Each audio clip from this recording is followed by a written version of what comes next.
All right, hello. Very quick intro here. I just wanted to note that in the video that is going to link to this video, I mentioned that Brian Lunduk captured most of the space, but then he cut off when there seemed to be some kind of a technical issue. What I actually did is I went back over to Twitter and I went and I recorded the space, and that's what's going to follow this intro here, is the entire unedited space, starting from when they actually started talking to the point where they closed the space. If you go back on Twitter and you look at the space, there's about 7 minutes of dead space before they actually start talking. So I cut all that out, but I did not do any finagling in the middle part. So my hope is that by putting this up, we'll have a record, because I think Twitter spaces vanish after like a week or two or something like that. So what I'm hoping to do here is I'm hoping to keep a record of this space because it's an important topic and because I think that this kind of stuff should be, archived somehow. And right now, the Redot people actually, I went and checked their Twitter, their profile, and they have katakana for the name now is Ridotto. So apparently it's Redot, or Redot. If they wanted to make it if they wanted to keep it ambiguous, they did a poor job by choosing a phonetic, a purely phonetic series of letters to come up with the name. Anyway, so Redot. Yeah. So what's going to follow this is just going to be it's about an hour and 30 some minutes of audio. I'll put up a logo or something so you can have a little something to look at while it goes. But it's going to be the whole thing from the very beginning to the very end. And the purpose for recording this and archiving it is so that we can be aware of what their promises were and what their what they said that their goals were, so that if we need to remind them of such, that we have some kind of evidence to do so. So, without further ado, here is the audio from the Twitter/X space of Redot on October 4th, Friday, 2024. Oh yeah, here we go. All right, folks. Our team lead dev is coming in pretty soon. He messaged me, so I'm good to go on my end. I'm going to start off with just some basic stuff. We're going to just cover the basics, and then for the more technical side of things, I'll bring him up once he comes in. His name is Drew. And then we also have some other devs that might be hopping in as well when the Q&A happens. So let me. Okay. Um, to start off, I appreciate everybody's amazing enthusiasm leading up to this space. We never really intended or expected this to blow up as big as it did. When we first kind of thought of doing a fork, it never really occurred to us to um, that it would become something that so many people wanted to be a part of. And thankfully, it seems that we weren't alone in our desire to kind of, um, for in the long and short of it, remove politics from the art, for lack of a better term. When we saw the drama happen, it was more of a catalyst than the actual reason. There had been longstanding issues that some of our founders had with the Godot engine and things of that nature that caused them to kind of want to do their own forks anyway. So we figured when we came together that why not start our own fork, and if other devs want to contribute, that would be awesome. And so what ended up happening though was that apparently more people than we expected were really, really desiring something like this. So um, we we never really expected it to blow up the way it did, but we are very thankful for the immense amount of enthusiasm and praise and support that we've gotten so far. So that's the first thing that I kind of wanted to open up the space with before we get to any of the details. Now, just a little bit of background on the Godot and kind of what's been going on for the last week. So for the last week, we've been busy kind of organizing the community, getting our kind of all of our social medias in order, also making sure that the Discord community was well moderated, and also make sure that our GitHub was organized the way it should be, and that everybody had the correct permissions that they needed to have in order to assist and help. We were also rapidly uh, bringing people on board that could work with our team lead, which is Drew, our the lead on our GitHub, the person who originally forked the project. And we kind of agreed from the outset that um, we wanted this to be a community-driven project.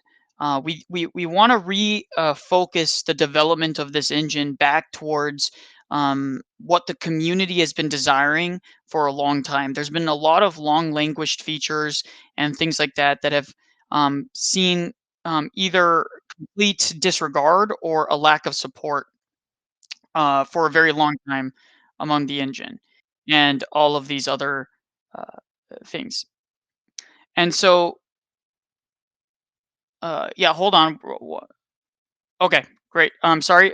Just one second. I'm bringing up our lead dev now. He just entered, so I just gotta find him here.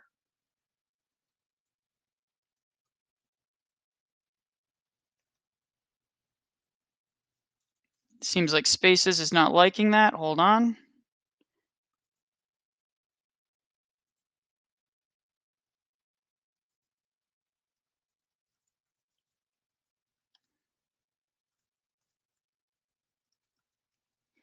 Okay. So, yep, he's coming up here in just a second, guys. But yes, so to for the in the long and short of it, when we came together, we were a bunch of guys that just really wanted to see this thing happen, and whether or not it took off was kind of secondary in our minds.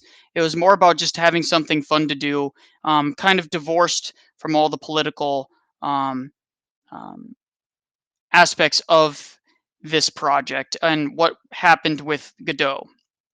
And we wanted a space, we wanted to create a space, a community space where people could work on games, talk about their love for gaming, and focus on giving for lack of a better term, a product that actually doesn't really interfere with people's passion for that and instead enables it. Where the intense amount of enthusiasm has come from, I think, is that is the heart of it.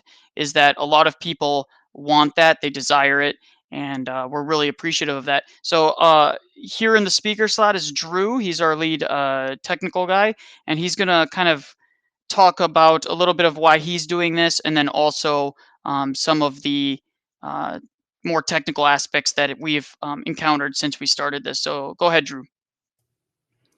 Yeah. Hey, can y'all hear me? You're coming in good. Okay. All right. First off, I think we started the space an hour early. It's supposed to be at 3, not 2, but that should be okay, I guess. Hopefully, the people we thought were going to be here will be here. I don't know if you've pinged some of the people that you've had messages from at all. But anyway, yeah. So I'm Drew. So a little bit about me.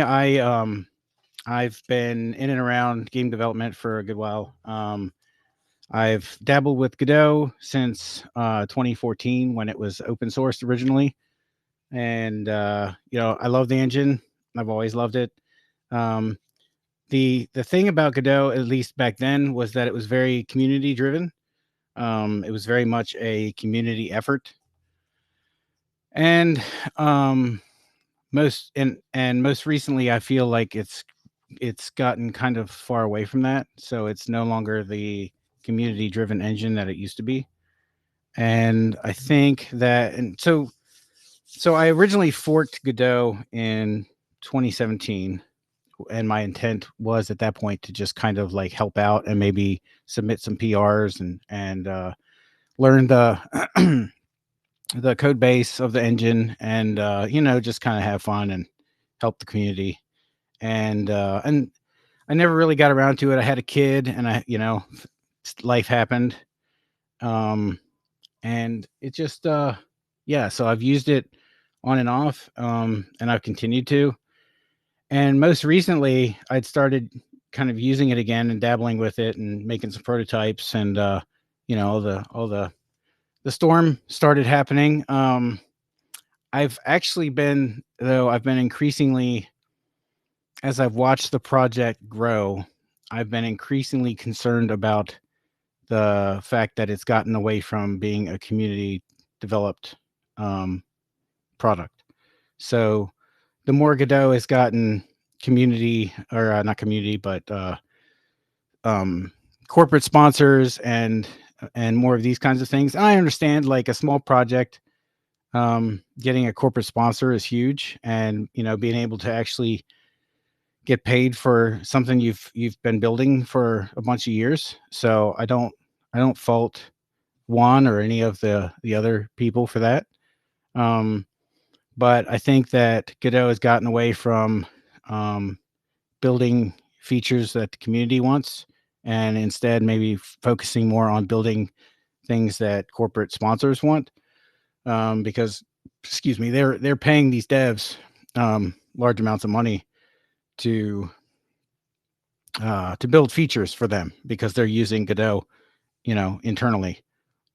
And so, while that's not necessarily a bad thing, when you neglect a lot of the community fixes and things like that, and they've, a lot of these PRs, there's, I think last I looked, there was over 3,000 PRs just kind of languishing on the GitHub.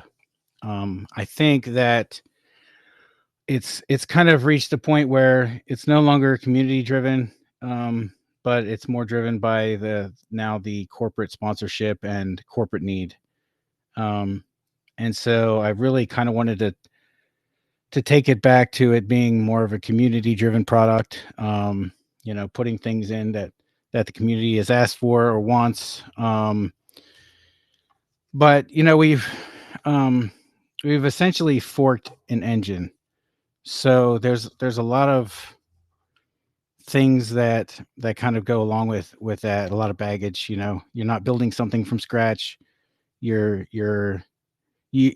basically going to have to dig into a code base that's at least 10 years old. So, and we're a small team, so we're not, I don't know how many, I don't know how many devs that Godot actually has. I can remember back, I don't remember what year it was, but when they were only taking money from with their Patreon, they were trying to gain enough monthly on their Patreon so they could hire like an 8th dev. So a full-time 8th dev. So, and that's been a bunch of years ago. So we're obviously smaller than that. I think we've got probably about 5 or 6 devs at this point,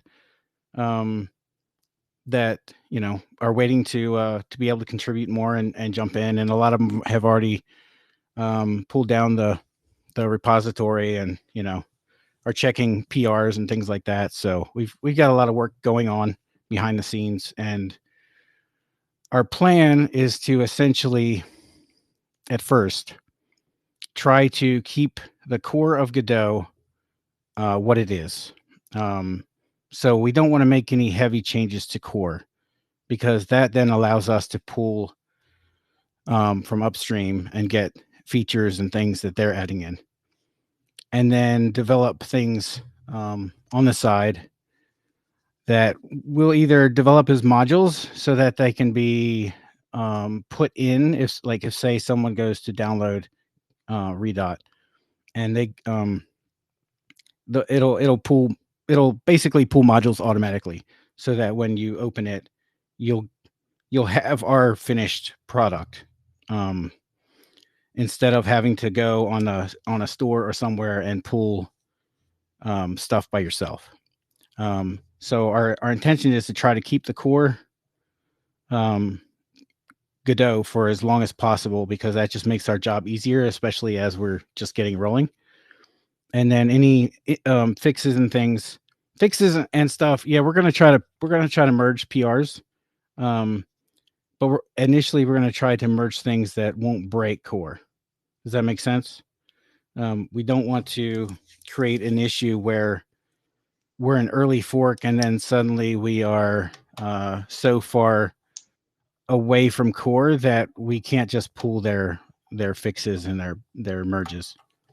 Yeah, and I think it's important to remember that we want to make this maximally compatible so that devs who are interested in joining and engaging with our engine and want to move over from Godot will have an easy way of doing that. Drew, what version are we going to be coming out with our first build? So currently we are 4.4 dev. So we're essentially on the cutting edge, although we're also planning on releasing the stable branches 4.3, 3.6, I think. I'm sure someone will correct me if I'm wrong when I get off of here. Um, but that's the plan.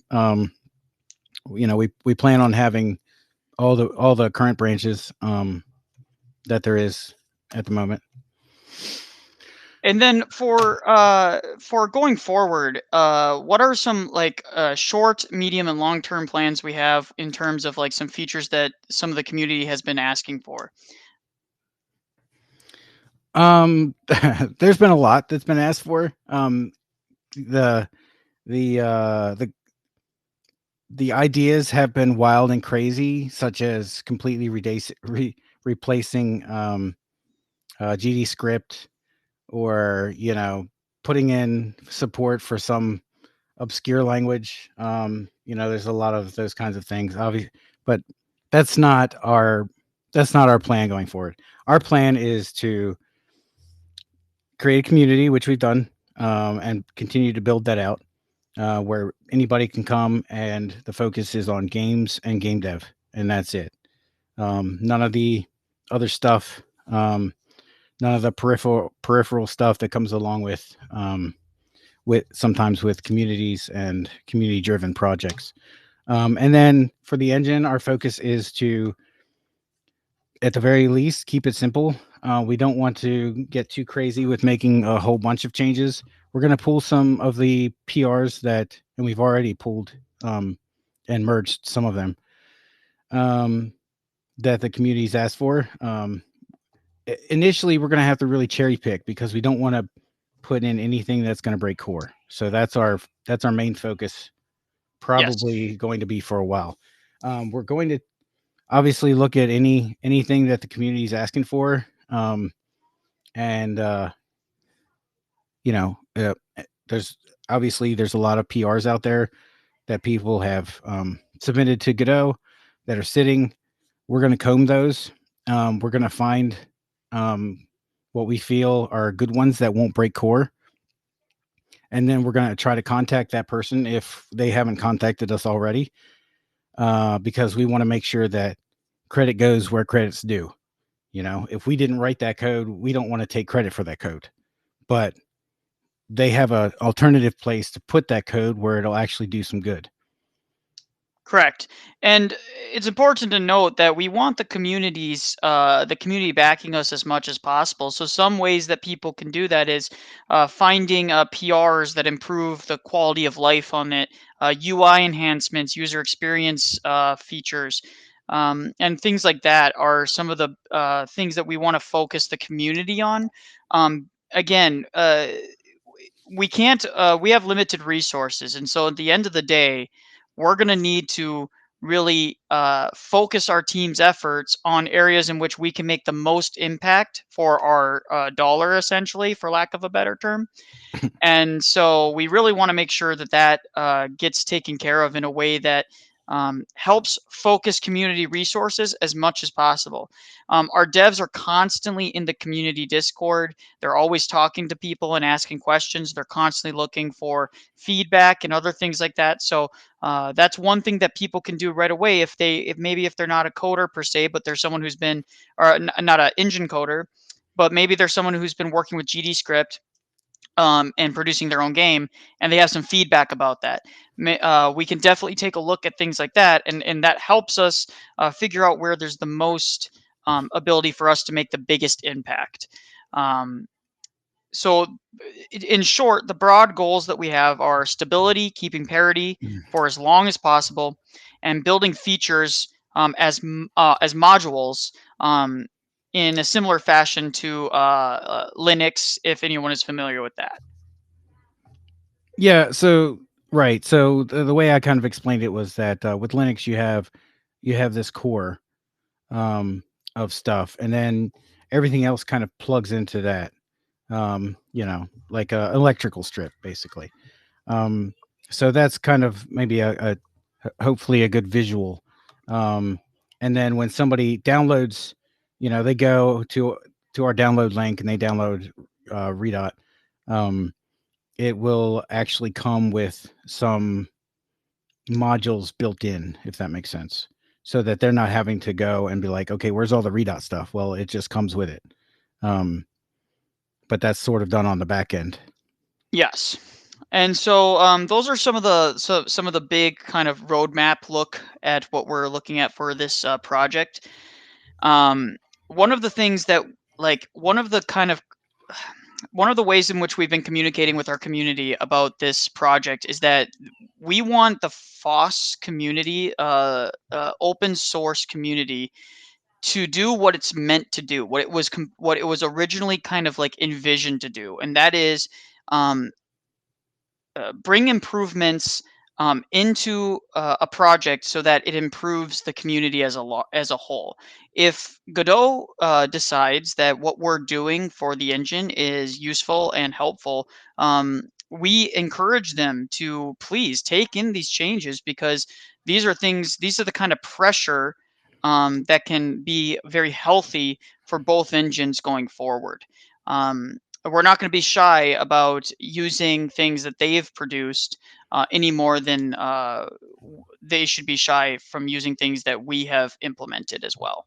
Right, right. So yeah, there's obviously a lot of flack flying around and questions about um why we forked, why we're doing this, all this kind of stuff. And you hate Godot and this and that. And the simple answer to that is no, we absolutely do not hate Godot, or we would not have forked it. If you hate something, you don't fork it, you just go build something different. We loved Godot enough to fork it. And if some of the community feel like we're doing something good, then they'll support it. But there's plenty of room for both projects. I don't think Yeah, anybody has to, nobody has to worry about, oh, we hate Godot, we're rivals. I don't feel like we're rivals. This is open source. Open source is, if you disagree with something or you just want to do something different, you just fork the thing and move on. That's why it's open source. That's the way it's been for many, many, many years. And if the project was meant to be closed source, it would not have been open source. yeah, and that's about 50% of the look at what we're doing with this entire project. So 50% is kind of this idea of building out this engine and making it basically apolitical in a sense, and kind of keep it away from basically drama, which can be detrimental to devs who want to work on games. And so the other half of this sort of project is also building out a community that actually wants to work together, that enjoys each other's company, that wants to build games together and help each other and learn from each other. And we've had so much amazing feedback. Drew, you've spoken to people that are even starting the process of building out basically like coding academies with Redot as the center of it. Do you want to talk about that real quick? Yeah, so I'm sorry, and I cannot remember your name, but I will definitely ping you out as soon as I find it. But there's a person in our community that decided that they wanted to start up a free game dev academy. And I believe they're calling it something like Redot Game Dev Academy, I think is what they're calling it. Um, so we're definitely going to support their project, because we love game dev and we want to make sure that as many people as possible can learn how to do it. So there, I believe the plan for their academy is to have like teach live courses essentially, and so people can come and sign up and then find out what times they're going to be teaching, and then basically it'll be like workshops. So a bunch of people will go through a game dev workshop. They'll either work through, a project. They'll probably start from scratch in some areas, and bring new people up to speed. People just trying to learn how to use the engine. I think there's a lot of potential there for learning and creating some good content, and it's going to be free. Excellent. And that's exactly the kind of example of things that we want to promote for this community. The community, in a sense, is an open source community. Um, and we want to continue like driving home this idea of uh, people coming together and building something just awesome. And we, as the founders, have come together. And while we weren't expecting this to blow up when we did do this, we're pleasantly surprised with how amazing the community has been so far. Uh, Early on, in the early stages, we had a few issues where we were not prepared for the influx of people. We didn't have a moderation team built out, but all of the guys that we've brought on so far have been completely stellar. They're helping ensure that there is a robust um, discussion amongst the community that stays focused on what this project's about. Now, Drew, what are some plans that we have going forward with some of our social medias in terms of like our YouTube channel and things like that? Yeah, so the YouTube channel, we've already started it. My initial plan is to start making kind of community spotlight videos where we have people that are building games or people that are teaching or doing other things Redot related. And we'll do a little maybe 10-minute video with each one of them and just kind of spotlight their projects, what they're doing, that kind of thing. We're probably going to create a Redot podcast on there and maybe do a weekly or bi-weekly podcast where we either talk about some of the things that are going on in the community, talk about the engine process and dev process, and just kind of really spotlight the community and spotlight what's going on with the engine, games, just all that kind of stuff. So we're definitely looking forward to doing more of that kind of thing with the community and getting some eyes on some people's projects. I Yes, think it'll be a and lot of fun. one thing that I personally have been starting to work on already is work with people in the community to also produce tutorials and other things of that nature. Of course, we would be also doing uh, engine update videos. So whenever we come out with a update, we would be, making change logs and things of that nature, and posting that not just on YouTube, but also on our Twitter account as well. So that's something that we are definitely very focused on, is making sure that there's robust communication going forward. One of the tenets the founders all agreed on very early on was that we want this to be so transparent that people will basically know what we're doing before sometimes we even know what we're doing. And so I mean, I joke in a sense, but we very much want to emphasize transparency from the get go with the community, to make sure that this is as successful as possible and that there is no more questions as to where is it going. Lack of communication from the devs, lack of communication from those who are in positions of authority in this project. And so we want to make sure that we don't make the same mistakes that, unfortunately, it seems the Godot Foundation and Godot team has made in terms of that. And while we find it very disappointing, we're looking forward to uh, fulfilling that promise to you folks here who are listening. Yeah. So do you have anything else you want to add to that, Drew? No, I think yeah, transparency was pretty much the kind of one of the core things that we wanted to do. And because a lot of times stuff happens behind closed doors and you just have no idea what's happening. And as a community member, that can be quite frustrating. And it's weird with open source projects because the person developing that project doesn't really owe anybody anything. Just as the people using it don't owe the developer anything. But sometimes that can get kind of muddied, and especially when you got a big community project, you it's essentially like running a business without the funding, uh, without the paying customers. So you have to be transparent, and you have to talk to the community, and you have to let them know what's going on. That's just part of it. And it should Absolutely. be part of it. So speaking of transparency and speaking of these sorts of things, what are some of our plans going forward in terms of funding? I know that the founders have all agreed that we have no intention as of now to be raising money or accepting donations. That is something that we have put on the back burner for a couple reasons, and Drew can add on to my thoughts here after this.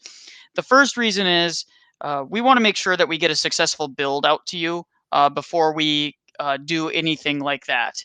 We think it's very important that you guys see the quality of work that we're going to be that we hope to be giving to you guys on a regular basis, and we also want to make sure that if we do accept funding, that it's not something that is um, uh, uh, transactional, where you give us something and then there's an expectation of us doing a specific thing for you, as has some people, as Drew has talked about earlier. We want to make sure that there's no ability for people to question that. And so as for funding, right now it is not on our radar. If there's any changes in the next coming weeks or months, however long that may be, we will definitely let you guys know. Do you have anything to add there, Drew? Yeah. So as everybody knows, open source projects tend to always lack funding. And a lot of times, earlier I said that nobody owes anybody anything as far as that goes. But a lot of times with open source projects, there's a big expectation there because trying to think how to put it. So sometimes with open source, you have somebody that somebody's building a project, and then somebody else is demanding a fix or something from that guy, and or getting mad at him because he's not fixing something. And so, and that guy gets pissed and just throws the open source project in the trash. I've seen that happen a few times. That's not going to happen here. We've had a lot of people clamoring and asking us for a way to contribute monetarily. We definitely feel like at some point that will be useful, especially as things go on. And there's always things, we'd love to pay developers and things like that, but that's not going to be our main focus. We will provide some sort of like way to donate, but we will not be taking any kind of funds for features. We don't want this to turn into just another Godot as far as that goes. We don't want big corporations to come in and just start paying us to build features that they want, and then the community languages. This is to be a community project first and foremost. If a company wants to help they don't get to say, oh, well, but we need you to build these features like that. That can't be a thing going Yeah, forward. we have to Everything we can, have to be careful because there's going to be a lot of eyes on us, and we really want to be cautious before we make any promises about how people can help, how people can fund, and things like that. So, in the short, for yeah, the long and short of it, we're not right now at a point where we can even discuss how the funding or donations or anything of that matter, however it may turn out. We're just not at a point where we're going to be making any formal announcements about that today. yeah, We really appreciate that everybody has been so eager to do so, but we're just not at a point. There's also a bunch of, as everyone can imagine, there's legal questions as well as just logistical questions as for something like that. sure. That being said, what is so we covered the funding and we covered the dev process and the community. There is one other thing that we needed to cover, and that was, let me pull up my notes real quick. Um, You took notes? I did, yes. Um, yes. Okay. We're not planning on stopping people from using our images or anything like that, but we do ask that if you guys do that, you just let them know where you got it, right? So that's the kind of like basic courtesy, but we're not looking to like punish people as a result of that kind of stuff. So, one of the things Right. that we do plan on doing is we are this coming week, and kind of, I guess we can formally announce it now, is we are going to be doing a mascot contest. There, the community has overwhelmingly wanted it on the Discord. So, if you are interested and if you have some artistic talent in engaging with that, we are taking submissions now. It's in the Discord. All you have to do is hop on in and you can contribute or do your own. And then I believe in about a 1 week's time, we plan on doing a vote for the most popular one.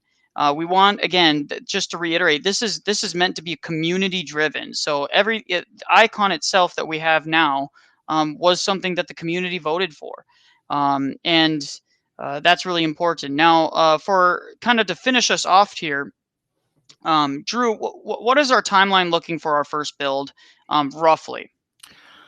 We're kind of looking at tonight. So if no one has ever built a big project like this, it can take a few hours to run through testing and things like that. And like any other project, we've run into hiccups getting set up, and because one of the things, I saw someone post somewhere that they said, well, it only takes a minute to push a fork button. That is true. However, it does not take a minute to set up infrastructure and get it to the point where someone can just click a link and download. That takes longer. So we're looking at possibly tonight, if not maybe early tomorrow, for it to be ready.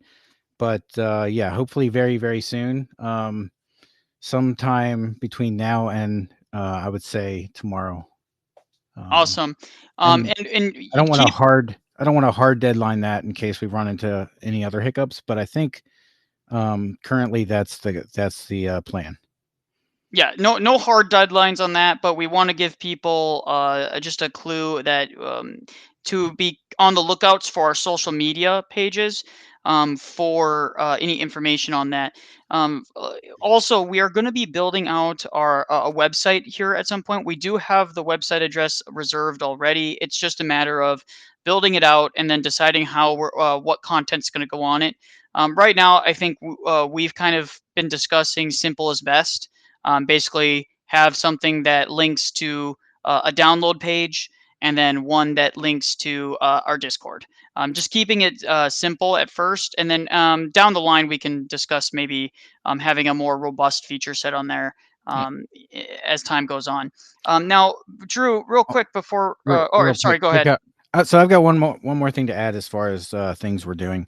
So one of the things that we've talked about is documentation, Godot's documentation, which I believe is pretty good. But one of the things it lacks is a lot more examples of how to use certain functions.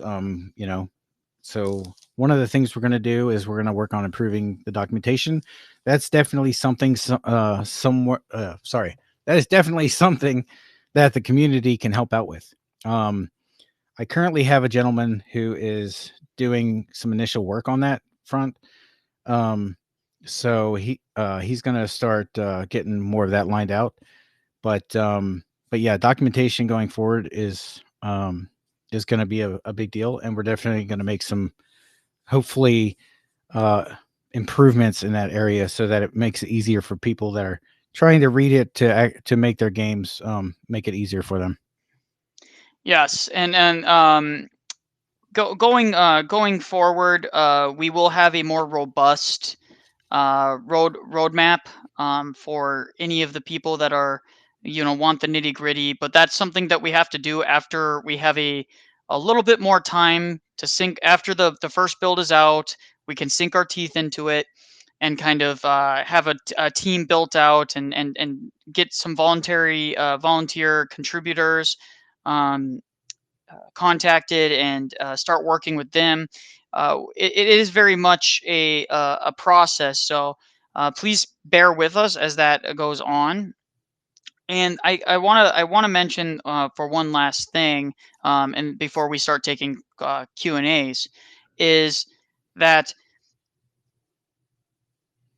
when everything that has happened thus far has been a whirlwind, and so our team, who's never had um, a chance to um, handle things like this before are definitely new to it.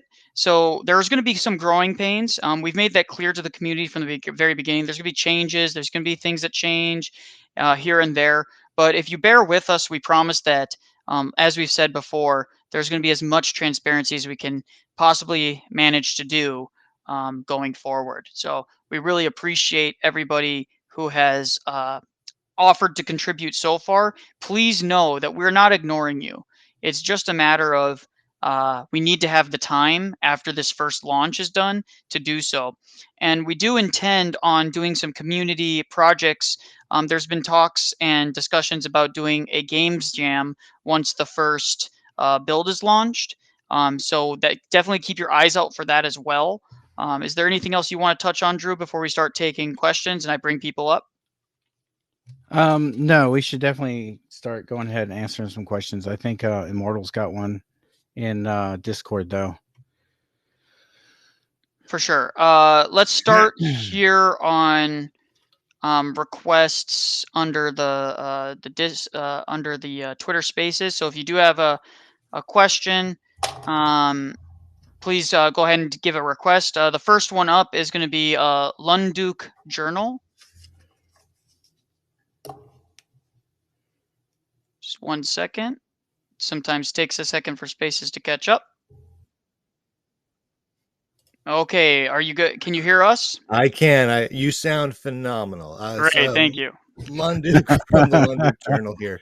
I got a couple of questions. So the first and foremost, I think the big burning thing is considering all of the drama, considering the bannings and the yelling and the infighting that's happened within Godot, that's been very politically focused, and all of the open source projects that are having kind of similar problems right now, from NixOS and OpenSUSE and all the others.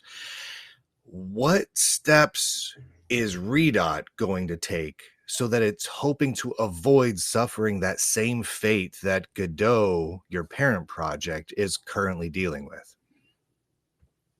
Yeah, so there's two things, and Drew can answer too as well. Early on, the founders kind of started separating duties very early, where the dev team really focuses on what the dev team needs to do, so that they don't get bogged down in sort of the potential headaches that come with managing a community.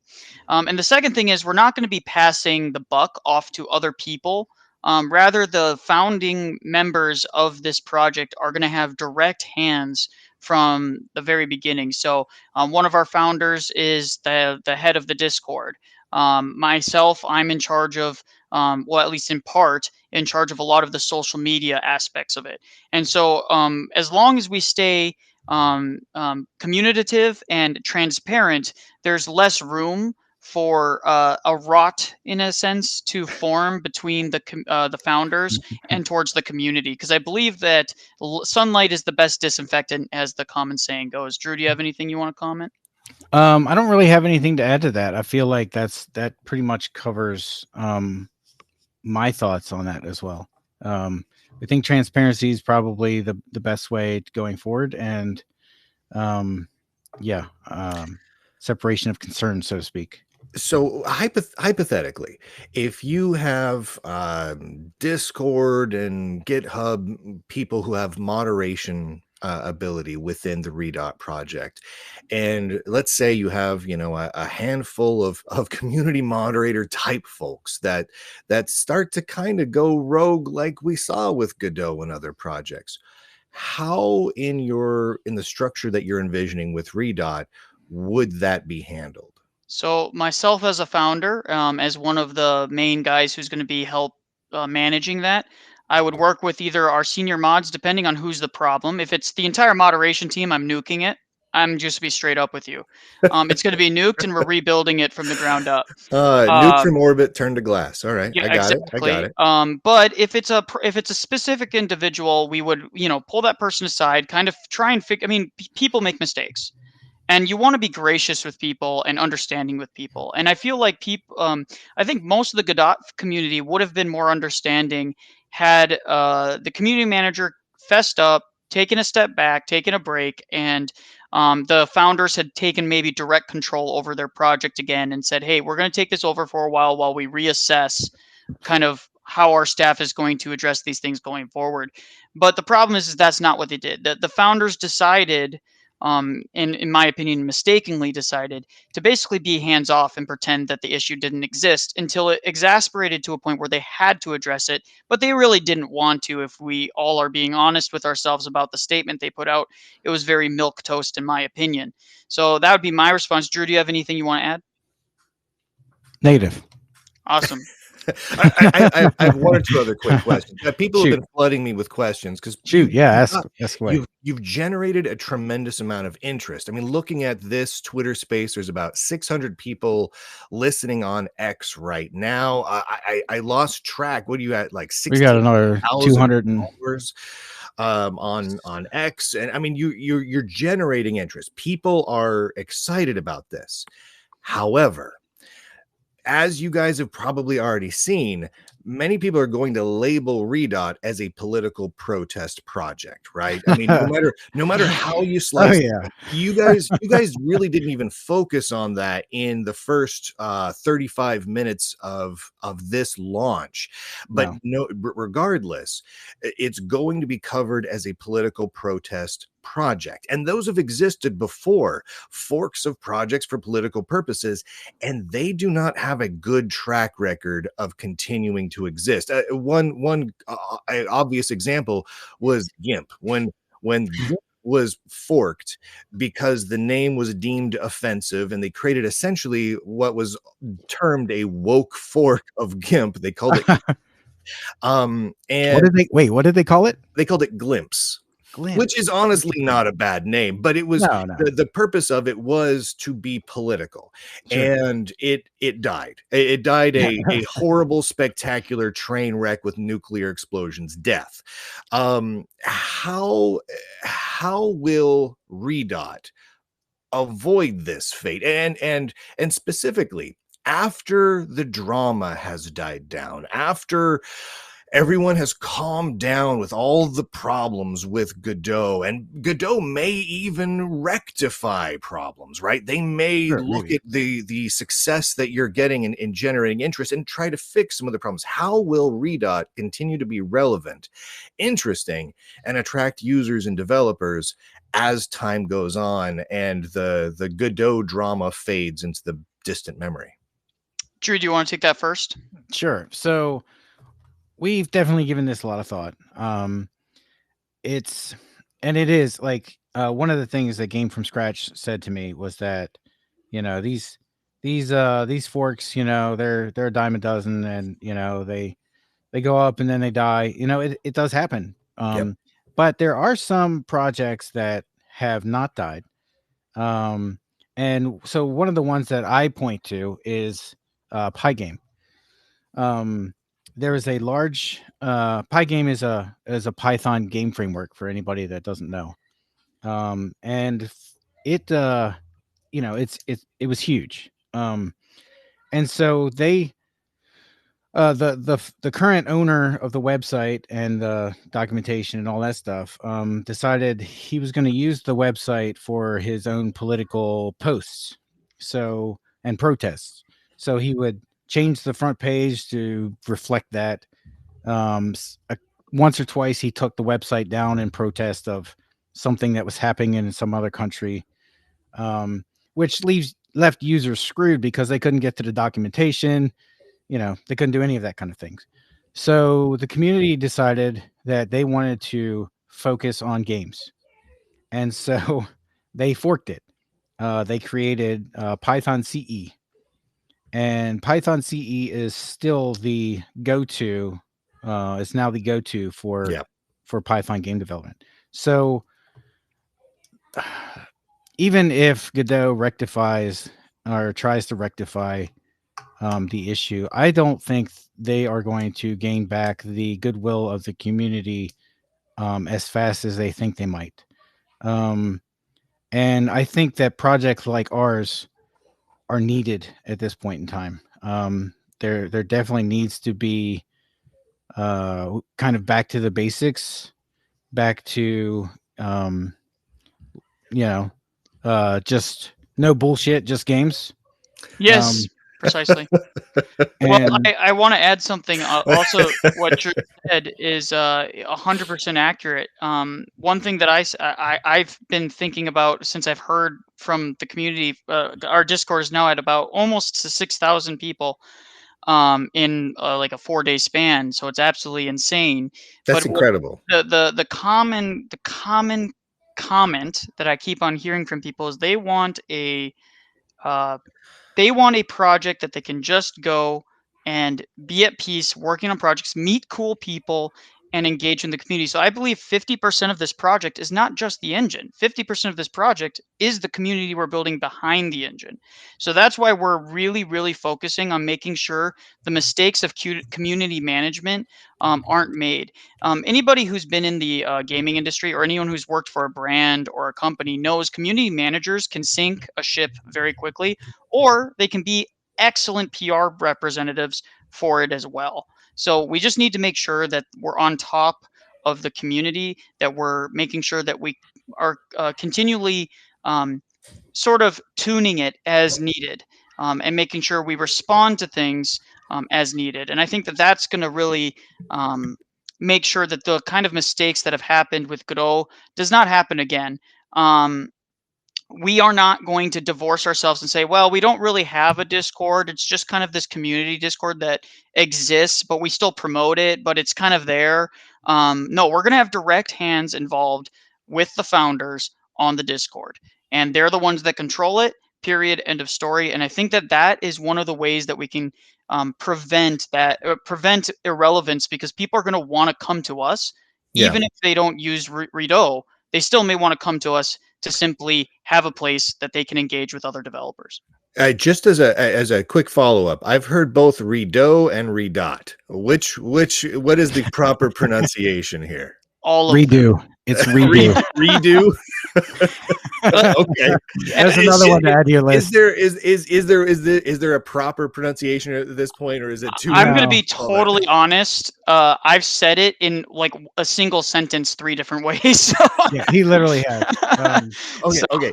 I bear with me for a second. I've got another question. I've got to follow up with this. People are going to ask, is there currently or will there be a code of conduct, and what might it look like? We have a basic one built out on the Discord. It's your typical just basically don't be an asshole, right? Listen to the moderators. You could just leave it at that if you like. Yeah, pretty much. That's But you know, essentially- it's your pretty standard template for a proper Discord that is anyone who's been in a Discord or a community that is running properly and functionally and isn't a nightmare to manage knows that if you have proper clear guidelines, then that would be the case. I don't have them on me right now. I That's can okay. maybe take a look, but it's That's okay. basically I that's can the look it essence of up it. and yeah. 'Cause you know that always, as soon as a community announces a code of conduct, there's inevitably one group that's hooray and one group that's angry, and then another group that's even angrier. You know how that goes. So I'd be interested to see how that. I don't fleshes out. think we need a super formal code of conduct. I think we have rules on the Discord, Agreed. and that's all we need. Like, we don't need anything, governing every last little thing that comes out of somebody's mouth. I think the point is to just make sure that people play nice together, and that as they should, in any large gathering. You go to a concert, you're there for the music, you hang out, you have fun, you enjoy it. You come to our Discord, you talk about games and occasional banter, but you're nice to each other. That's all right. Fair that's the enough. bottom line. I'll put it this way: if you go to a concert that's like kind of a formal concert, there's always expectations based on the community that you're going to, right? If you're going to a heavy metal concert, you better be ready to be in a mosh pit potentially, right? If you're going to a pop concert, it's probably not the best idea to start doing a mosh pit. So I think that you really want to kind of there, there's going to be an essence essentially that is created over time in the community where things like that it becomes almost self-policing. And I think that over time the moderators in our mod who have been working their butts off, by the way, I saw that you guys got basically bombarded over the last couple of days. Oh, absolutely. But they've been troopers, and they've completely locked it down whenever it needed to be locked down, slowed it down whenever it needed to be slowed down. And I think we've only had a handful of people we've had to ban for explicit purposes. I think it's maybe only I can't even think of maybe three off the top of my head. For the most part, the way we're going to be managing the Discord, just for anybody who is curious or wants to join, is we're always going to err on the side of timing someone out. It's like, hey, you need a break. Go do something outside, touch grass, whatever you need to do, right? Before you come back in and re-engage with the community. And if they show a repeated pattern, that's the point in which you might have to consider a ban. But I think we need to be gracious with people. I've always been understood. I have bad days, and I'm sure you've had bad days. And there's days in which we're just cranky. So, we just need to be gracious with people and give them the chance to self-correct. Because I think most people want to be in a good community. And so, I think that's just inevitable that it will self-correct. So, yeah. Go ahead, Drew. Go ahead, Drew. Sorry, I want to answer a question from the Discord actually. So one of the things that got asked was, do we have the expertise to handle a big project like this? The simple answer is yes. We have a lot of people here with project management experience. We've got about 4 to 6 C++ programmers, a couple of them with over 20 years experience. The expertise we do have. We are a small team still. We're nowhere near as large as Godot yet. But I believe that we will definitely be adding more. I'm getting pinged every single day by devs that with experience that want to help. But we have to get out past this initial launch so that things can kind of settle down. We can bring more people in. We can figure out what needs to be worked on and go from there. It just takes time. This is still only 4 days old. I hope that answers that question. You go ahead. No need to. No formality here. It just as a follow up. That was an important question. Have you been in contact with the leadership over at Godot since you announced your project, and have you spoken with them and heard any of their thoughts on this? Well, we have not actually spoken to anyone directly. We have seen, posts here. People send us stuff all the time. They, oh, so and so said this here. Like it's still very much drama driven, if that makes sense. It is, yeah. And so, I take everything with a grain of salt. I understand how, or I can try to understand how they must feel about this happening, and a lot of them may think this is just going to blow over, it's going to fall apart, et cetera, et cetera. It's none of, we haven't talked to any of them. They haven't come and tried to talk to us. We're open to talking to them if that's a thing, but it's a thing right now. I think everything's still too fresh, and there's still so much happening that communication at this point is probably too early, but we are definitely open to talking to anybody from the Godot Foundation. That's fair. From the more actual feature side of things, you guys talked a lot about, implementing new features as modules, and there's kind of a backlog stemming many, many years of just a lot of pull requests and proposed features from the community. I was wondering if you guys had any examples of features that you and the rest of the community in Redot would like to see implemented. Wait, did you cover all the names? You got to make sure you cover them all. Redot, that works. Of specific examples that you would like to see Redo have that Godot currently lacks. That's a good question. We recently merged in. I don't have it in front of me. We merged a PR for a guy that was trying to get some light mapping baked to work, and we merged that in. So that's kind of the first. I've seen a couple other ones that involve light mapping, and then there's a lot of, to my knowledge, there's a lot of improvements that could be made with the with GDScript itself. But again, I'm just trying to be careful here that I don't say we're gonna do something that we, we haven't gone through all the PRs yet. We've gotten tons and tons of, hey, can you do this in the community, in the Discord? We've got a whole channel dedicated to requests. So, once we get out past this initial launch of the tool so people can use it, and then we can start going through and looking at everything, we'll have more to share on that for sure. And we'll probably do some more of these spaces. Yeah, for sure. And we will probably do spaces in the future about this kind of stuff, and we'll keep the community updated. The social medias will stay on top of the social medias to make sure that everybody is kind of fully aware of where we're going with things. But one of the things that I hear, I can tell you kind of some broad things that the community has complained about or have mentioned to me. And one of them is like, well, I would like to see a terrain, like a built-in terrain editor. I would like to see XYZ. So really, it's just quality of life. And the big one that Drew mentioned was a lot of people want to see improvements to GDScript. And so that's something that I know our devs have talked about.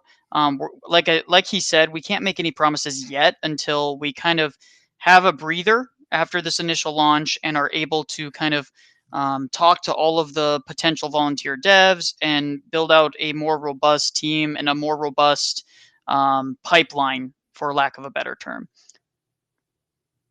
Yeah, that's pretty much my take on that too. It's just a time thing, and we just need a little bit more time, and I actually need a little more sleep because I've slept maybe the first 2 days. I think I slept 3 hours each night. Last night I was up till 5 a.m. and then I might have got 5 hours last night, but yeah, you guys could use a weekend. I appreciate. I'll step off to the side now so other people can actually speak. So, but thank you guys for taking all the questions. Hey, we appreciate it, man. We appreciate it. Absolutely, yeah. And let's see. I'm gonna look through. Yeah, I'm sorry if your name is something that is obviously gonna not allow you to be up on the space. Change your name. No offense, but we're not going to be yeah, that's not going to happen. So let's see here. I'm going to go with the people that requested first. So Cody I'm sorry. I'm just going to say Cody. I cannot pronounce your name besides that. Go ahead and speak when you're up. And I got to make sure. Yes.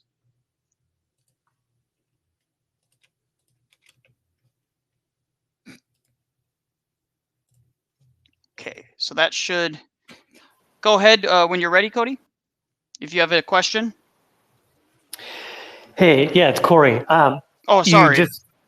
You just mentioned terrain. I'm the lead developer on the largest terrain plugin for Godot, the most widely used terrain system. Nice. I just wanted to ask you a couple of questions about the technology, but that's more secondary. The primary is more about the team. You guys talked a lot about transparency as your primary goal. Well, so far we've only had like one person, Drew, where we have a face and a name. Who are the rest of you? What are your backgrounds in the game dev industry, software development, business management? Who of you are familiar with Godot? Like really familiar with it? Sure. So we have some people that are, however, because of the controversy and a lot of the other stuff that's been happening, some people don't want to put their faces out there, if that makes sense. In the short term, we're kind of, some of our guys want to keep a low profile until some of the heat dissipates. So what I can tell you from my perspective, and for those who know, I'm Nikolai. I have experience leading large teams in the IT sphere broadly. I have some experience in Python, and I had been starting to learn Godot when the entire controversy kind of blew up. And that's what kind of led me into wanting to work with Drew and some of the other gentlemen who jumped on board right away. So that's the long and short of it. I'm not going to speak on behalf of the others, but I can tell you that we do have some very competent volunteers as well jumping on board who have been very gracious in assisting as well. So we are definitely not ignorant that there are probably people out there who could probably who are probably more familiar in certain aspects of this. But I think the really key to making this work is also having a team that can trust each other and where egos aren't the main driving force. And that we work together to implement features that the community wants. And I think that's the emphasis we've always wanted from the very beginning, is to make sure that this is a community-driven project. So I hope that answers your question as best as we can manage, given the current controversy. I can understand the identity points, but what about more like the familiarity with Godot? Drew, you said you've dabbled in Godot.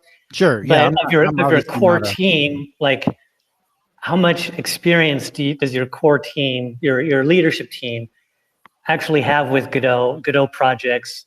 Have you done anything in Godot? Sure. So I've done a little bit. However, I'm not the expert on Godot. We actually have at least two other guys that are very familiar with Godot. They've written plugins. They've delved into the code base, and honestly, they probably would be better off to answer those questions, but they're not here. So, Sure. this is a very initial space in that we kind of introduce things, but we will definitely be holding more spaces that kind of go further into the technical aspects once we've gotten everything kind of lined out. But yeah, it's like I said, we have developers that are very fluent in Godot. They've been in the code base. They understand a lot more of it. But some of those, because of the controversy, don't want to come out and be a face. And so we have to respect that. But we most definitely will be having some more technical spaces and things like that, and talk a little bit more about the technology and stuff going forward. Okay, so next aspect is that you mentioned, Drew, you mentioned Linux. Linux and Blender are both 30 years old now. Obviously, they've had a lot of time to develop themselves, but the founders, the people involved, have been around for so long. You guys just started this project. Sure. Are you planning on nurturing a community for the next few decades? Yes. Okay. Yeah, and I can say this, that well, I don't think anyone knows the future, but if this continues to show interest within the community, and this continues to grow, and it continues to uh, go in such a way that we can manage to do this with both our personal lives and professional lives, I see no reason why we would stop support for this. I think that, again, like I stated earlier, 50% of this project is the community. We need to build a community that is going to be robust, that is focused on the right things, rather than focus on like current day political stuff that no one wants to deal with, that when all they want to do is have fun and game. I grew up in a time period when that's what it was when I was a kid, and through my teenage years, and through high school, and even into my 20s, and now my 30s. It was always like that. And for some reason, there was a shift that happened, and I think you see the response. The fact that we went from 4 guys in a Discord, building a basic Discord, and just throwing up a Twitter and a YouTube, um, to having 1,700 people following us on Twitter, and over 6,000 people now in our Discord community. I think that suggests that there is a desire amongst people for this kind of community, and we want to nurture that. So that's the best I can answer that, without being omnipresent or something like that. Sure.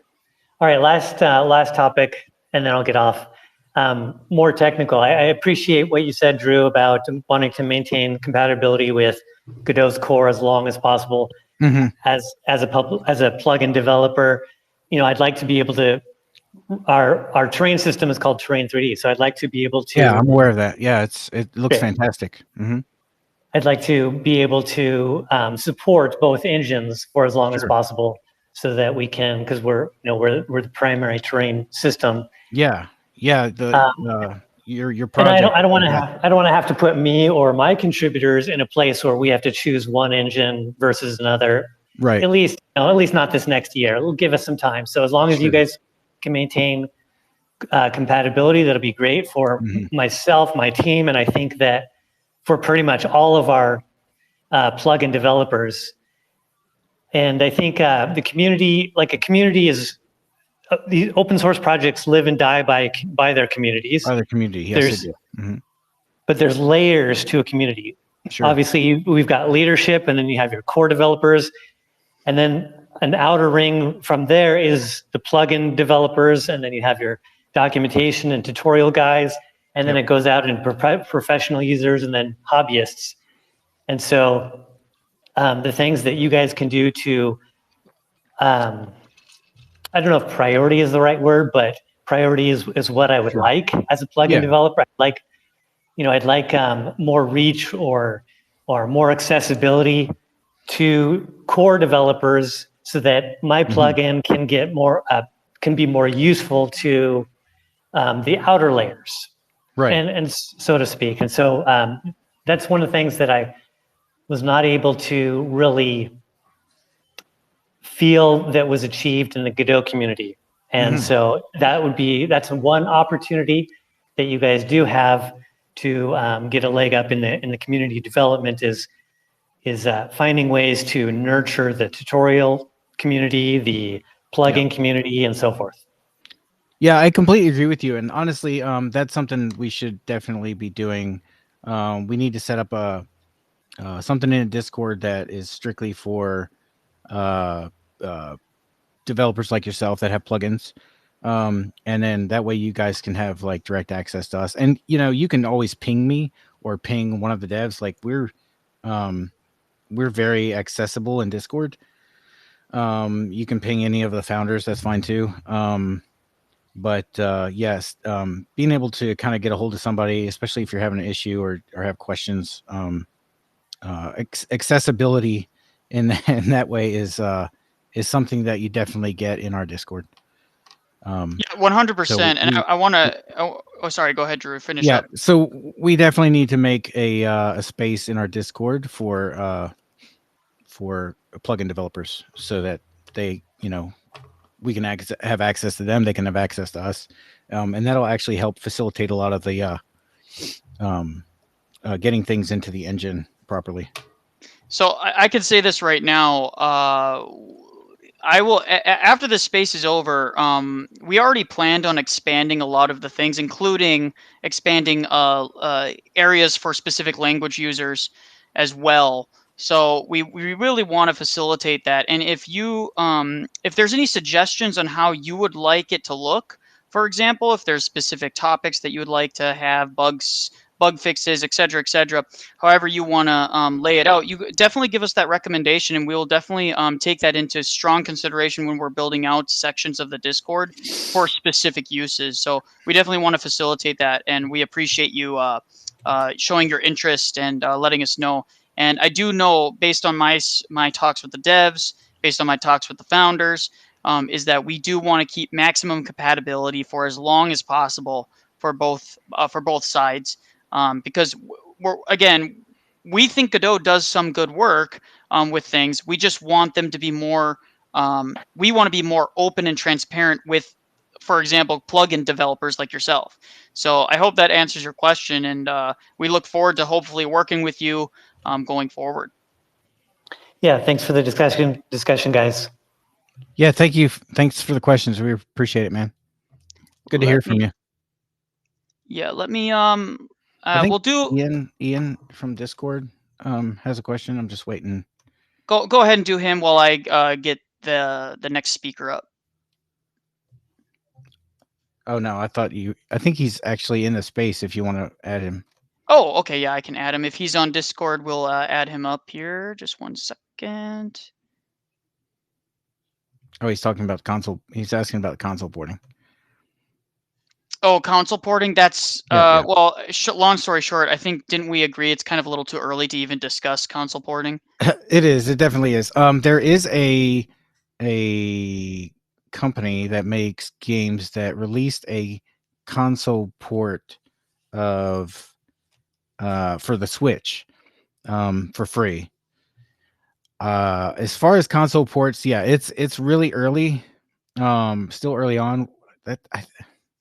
I personally would love to figure out a way to do console ports and to have it free for the community, like Default does.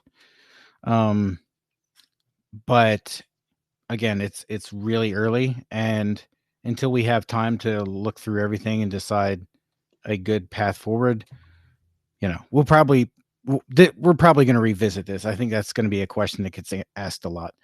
Yeah. I know there's some good porting companies and such, but I completely understand not wanting to have to pay, $5,000 to $8,000 to port your game, especially if you're just a small game. 100%. One of the cool things, though, I do like is that the Steam Deck exists and devices like it, because that really makes playing your game on, a portable console real easy. So I'm bringing up a couple people so we can get through these a little bit faster, if they accept. So guys, just try and be try and be aware of the people who are in here as well with you, and we're gonna try and just do one question at a time, starting with Gare Games Incorporated. Hey, this is Gare Games. I've been programming for about 15 years, C#. Recently got into game development, and one of the things that got me into it maybe 10 years ago with jams. So past 2 years I've been serious about making a professional game. So what I'm wondering is, when do you all plan on having your first Redot game jam? Very good question. Yes, the community is already demanding it. That's what I can say for sure. We will formally announce that once the build is out.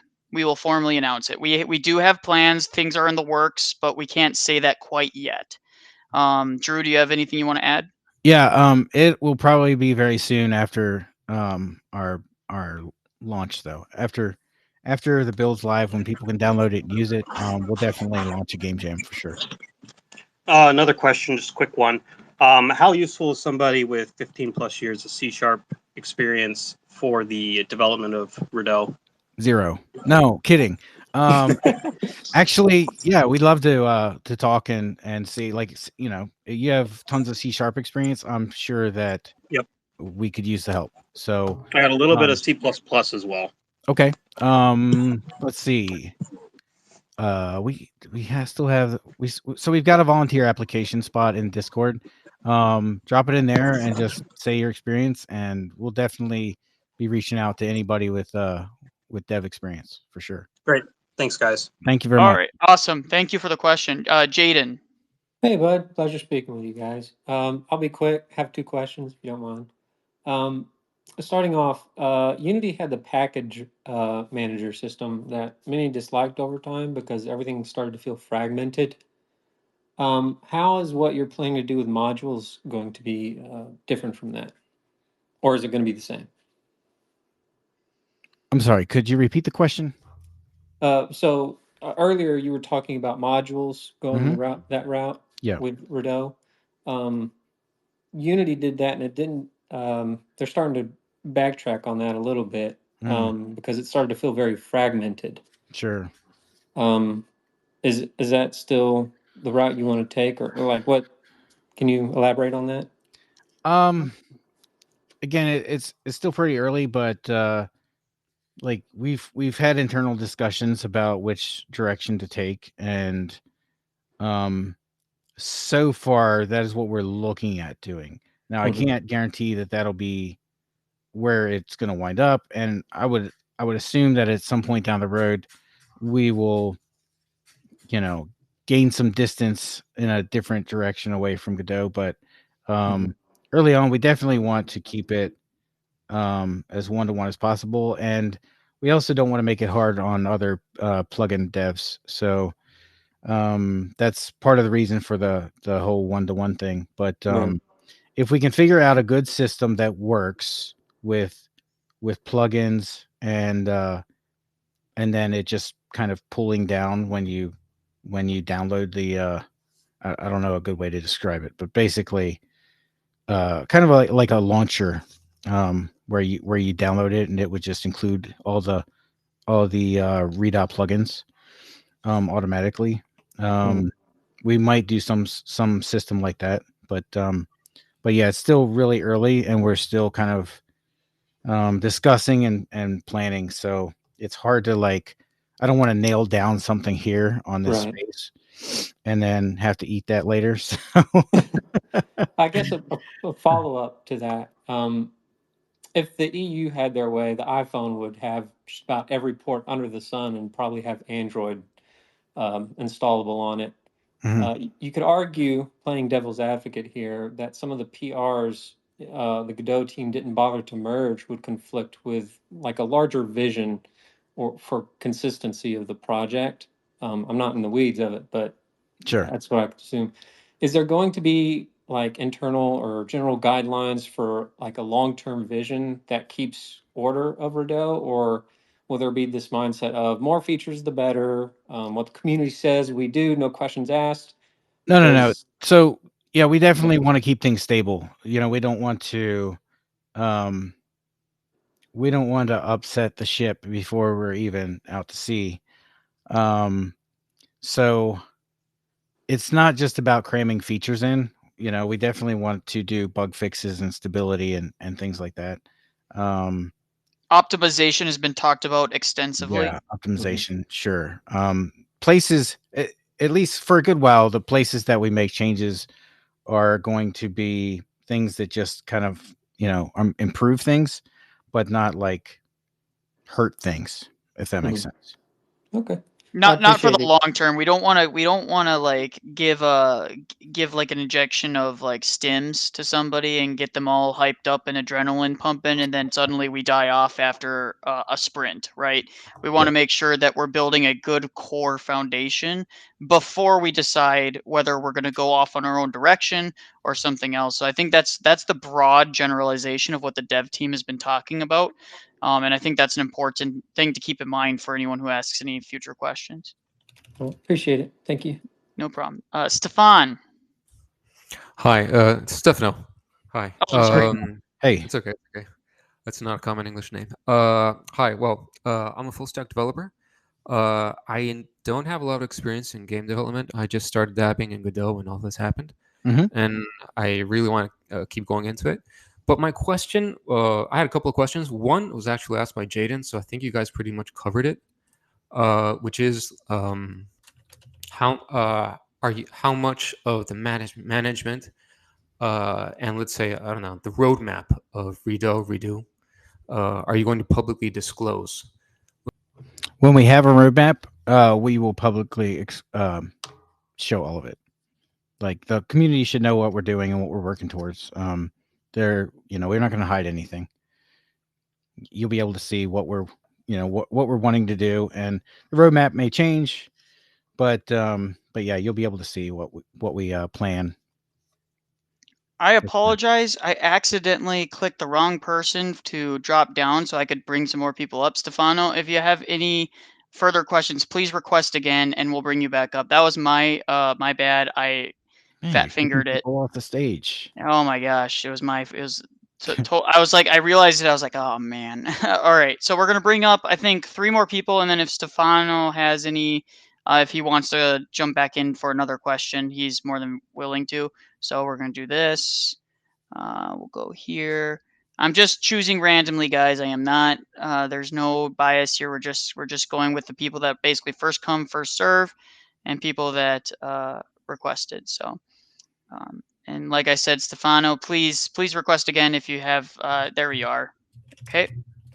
While we wait for him to jump in, Clear Water, do you have any Hello, can you hear me? question? We can. Brilliant. So I'm a C# game modder. I mainly do game modding in Unity-based games, but I also dabble with a few different kind of experiments and ideas in the Godot engine as well.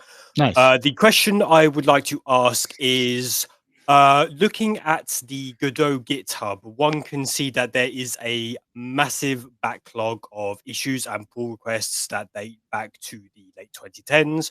For example, I'm looking at the GitHub page for the main Godot right now. There's over 3,000 pull requests going back to 2019, and then there's more than 5,000 issues going back to 2015. And a lot of these have just been neglected or overlooked or just never reviewed and accepted or declined any pull requests in that domain. The main question that I would like to ask here is, what measures will there be implemented to ensure that any kind of issues, pull requests, etc., on the Redot GitHub will be continuously maintained, PRs will be reviewed, accepted, declined, etc., up to multiple years down the line, instead of running the risk of just going inactive several years down the line, gathering dust, and then another group of people come and fork the Redot engine, and then history repeats, and so on and so on. Right. So I think that's a good question. I think that one of the things we don't want to do is have a bunch of languishing PRs. We'll definitely be going through all the PRs to see what what we have, what's useful, but the big thing right now is, what can we merge without breaking upstream. So we're going to be very careful in the short term to not merge anything that's going to that's going to screw anything up in core, so that we can continue to pull down changes. But yeah, we're definitely looking at being very careful to not goof up anything in that regard. But we definitely don't want a bunch of PRs just sitting there. I think if if there's, if we decide a PR isn't going to work, then we tell them. We don't just let it sit there. I think it's better to just be honest and just explain, hey, this isn't going to work for us, or this isn't going to do the job. Whatever the issue is, if it's something that we don't want for some reason, whatever the reason is, we say that's it, and we close it. Like, there shouldn't be 3,000 fucking PRs, excuse my French, sitting on Godot's thing, because it looks like the community is being ignored, even if they aren't. When you've got something, when you submit a PR for whatever it is, and it sits there for 1, 2, 3 years with nothing, and it's still just sitting there, what's the point of that? Like, it doesn't help anybody, and it doesn't help them. All it does is drive off the community member, because they get pissed that the work that they put in didn't amount to anything, and they didn't hear back from anybody. And this goes back to maximum transparency. That's the kind of motto that us founders have: maximum transparency on everything that we do.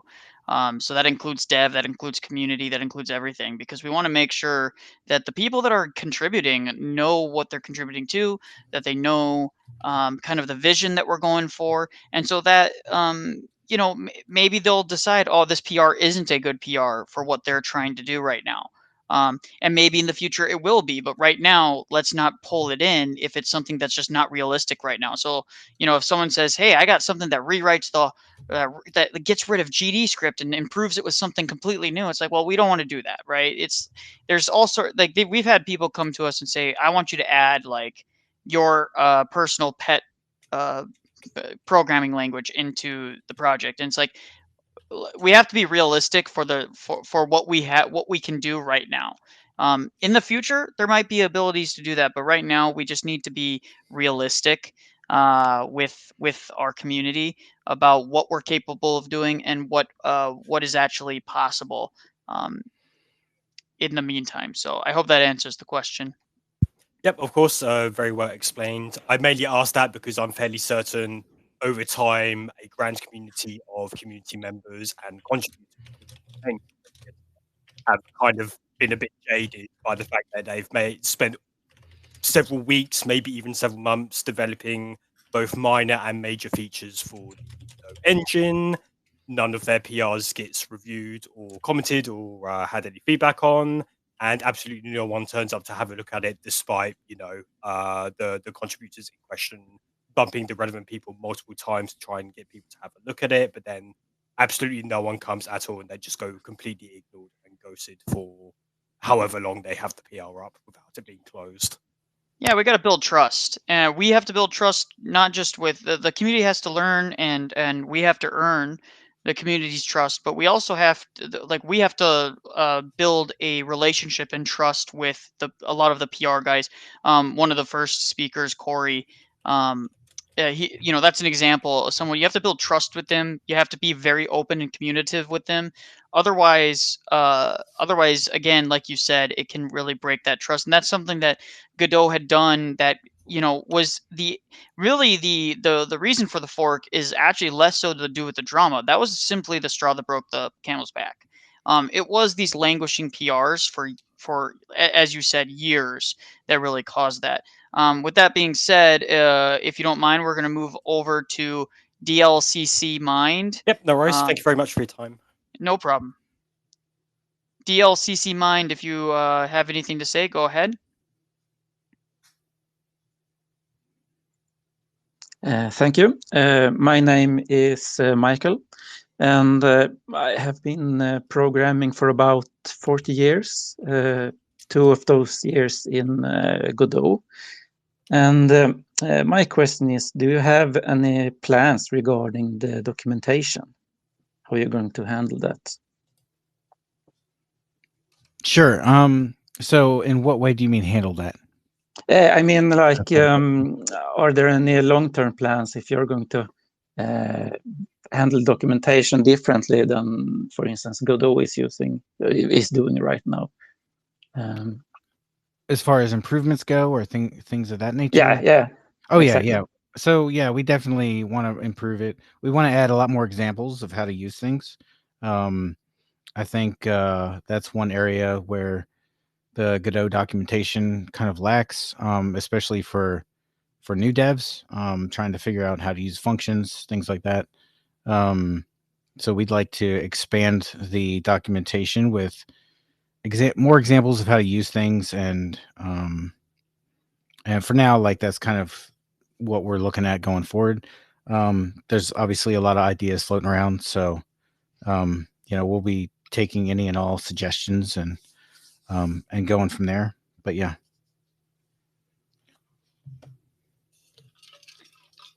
All right, Studio Moon. Hello. Can you hear me? We can hear you. Yes. Okay, sorry, I'm in my vehicle right now, so I wasn't sure.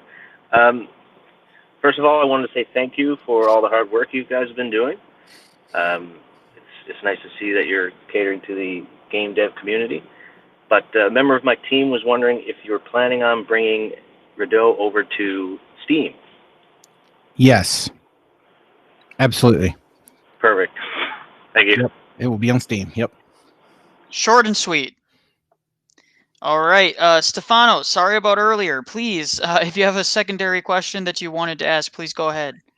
Hey, it's Stefano. I'm back. Yeah, can you hear me? Yes. Okay, great. Because last time, I think there was like a delay. But all good. Actually, I did have one final question. But I think you kind of answered it like in the last 5 minutes. I'm gonna ask it just in case I don't know there's more elaboration to it. So I wanted to ask this. Redot started out, Redot, whatever, I don't know. Someday that somebody's gonna make up their mind about it. Redot starting out as a fork of Godot, in essence, but the whole purpose of it is to separate itself from Godot in a sense, right? But it's starting out to separate based on the community, right? So you guys just didn't. What's happening is you guys just did not create a different community. You also forked the main project. So my question is, where is the line in the sand drawn? Because all of this started out with let's say an indignation from the community, right? Lack of respect, lack of consideration. So right now we have this, which is awesome, and it's great what you guys are doing. I mean, it's only just, it's only fair. And considering you guys also mentioned that probably the main purpose of forking it is also to address the backlog of PRs that's inundating Godot right now. But my question is thus: what purpose does it serve to draw a line in the sand with the main project of Godot? If it being a fork, Redot being a fork of Godot, if most of the changes can be merged back, because it's still a fork of its master. What is there? I know you guys also have to not cater just to end users who are going to use the platform, but you also have other users in functioning as a provider for plugin creators, like when Corey was speaking right now. What he does is amazing. No disrespect to that. I know you guys also have to cater to plugin creators that also help develop the community and the project. But my question is, I think it's a fair question. I don't know how to make it sound more non-offensive. No. You can. Yeah, I think I know what he said. Yeah, you can ask the question. I know I'm taking too long. I just want to wrap it up. I'll try and wrap it up as fast as possible. So in essence, my question is, what's to prevent? When is Redot, if it is going to be a separate entity at some point of Godot, and if not, what's to prevent Redot from becoming like a nightly build branch of Godot? That's in essence my wrapped up question. Sure, that's a solid question. We believe that at some point the project will it'll get further away from Godot, in that as we're building things and merging things, that's just kind of the nature of the beast. And then we'll have to find a way, probably patches or something, to bring in features from Godot. But that's down the line. But yeah, so there's. I'm trying to think of the exact way to put an answer to your question, but It was a tough question. yeah, super tough, super tough question. But obviously, at this point in time, anything that we fix or do, if they like it, they're welcome to it. It's open source, right? I think the thing that separates us from Godot at this point in time is probably our mindset. I mean, we could argue that they're still community driven and this and that, but I don't really believe that anymore. I used to. They used to be. When I started using Godot in 2014, it was very much community driven. And but I believe that it has gotten far and away from that. So, our goal is to try to keep it as community driven as possible. And I think Yeah, that's kind of the main going to be the main differentiator between us, especially early on. And eventually our code bases will probably differ. It's just probably the nature of it. But yeah, I mean, again, it's I hate to keep sounding like a broken record, but it's way too early.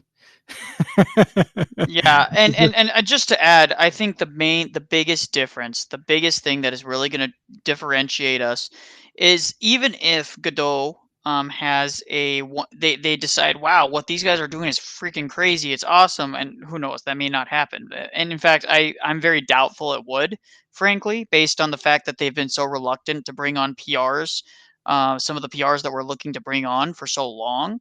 So I'm skeptical, to say the least, about that. But what I would say is that one of the biggest differentiating factors is, one, the way in which us founders and the way in which we intend on running this community, running the way in which we do PRs, running the way we in which we plan with devs and everything else. We're going to be much more transparent. And I think that because we haven't broke the trust of the community like Godot has, once you break that trust, like Drew said earlier, it's very, very difficult to build that trust again. And I think, frankly, speaking, I know for myself at least, we're very dedicated to making sure that that trust remains as good as it can be. We Okay. can't promise to please everybody, but what we can promise is that everybody will be listened to, and we'll be very transparent for everybody. So not everyone's going to be happy with decisions we make, but even if they're not happy with it, I believe that they're going to have a hard time leaving us because they're going to be able to trust us. Um, Another example of this is even engines that have like an internal team where they're constantly working on it and they always do stuff. Part of the reason Godot became as big as it was everyone knows the Unity fiasco. And the Unity fiasco is another example of, once you break trust, it's very hard for people to go back. Some people were talking about this. I saw it constantly. It was before we even announced this project. People were talking about, man, Godot just burned me so hard on this. Now I just, with everything else, including the PRs that were languishing, and now their community manager and their discords are just a giant mess. You know what? Screw it. I'm just going back to Unity. And they didn't want to, because Unity has already broken their trust. But the moment we announced, you saw a groundswell of people go, yes, thank you. And I think that that is the key difference, right? That's the differentiator, at least initially. Eventually, I hope that we get to a point where it's where we can proudly say that our engine is doing things that other engines are not. But as of now, we have to just focus on building a good solid project and a good solid community behind the project. And Drew, if you want to wrap up anything, Stefano, thank you very much. But I think we're going to be wrapping up the space, because I know Drew Sure, has no problem. Thank you. stuff tonight. So Yeah, I have the work slog, which for me starts on the weekend. So I'm obviously available for a ping during the weekend. But if I don't answer, I'm probably working. So yeah, that's that's pretty much it. If you guys have more questions, obviously feel free to ask. Join the Discord, follow Twitter. You can check out our YouTube channel. We'll be posting some stuff there pretty soon.